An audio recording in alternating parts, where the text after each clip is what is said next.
Good afternoon. This is Blaze Justice, known as the Archangel Advocate. I'm author and publisher of spiritual resources underneath my publishing house, Angels Around Us, my intellectual property.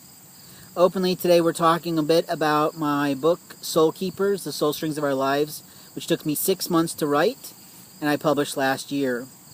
Sometimes it's hard to know what God wants us to do to help others. Most of the time we think just listening is enough, but that's not it. You see, God only works through people. He cannot show himself all the time because there are so many people with whom he has to show himself to.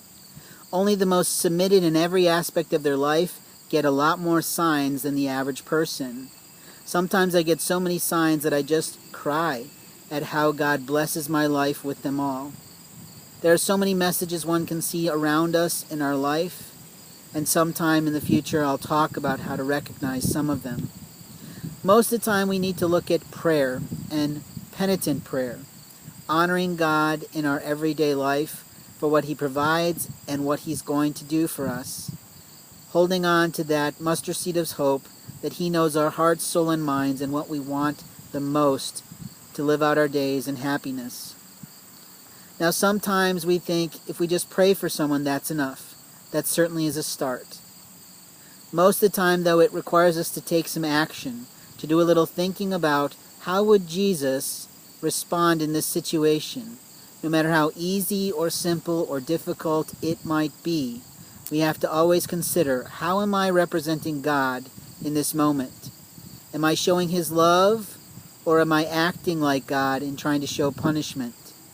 Many people get off on punishing others, taking from them, and not showing God's love through their words and their actions.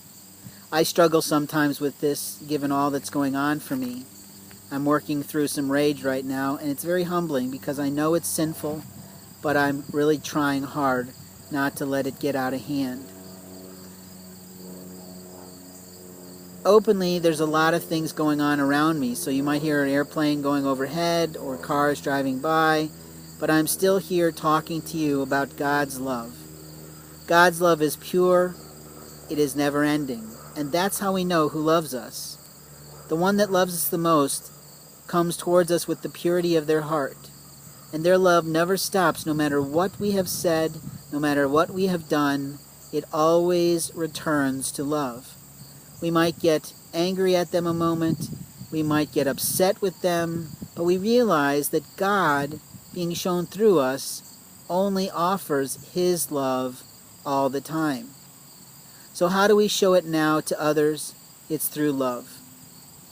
That's the title of my series here on video, and that's what we will continue to talk about going forward.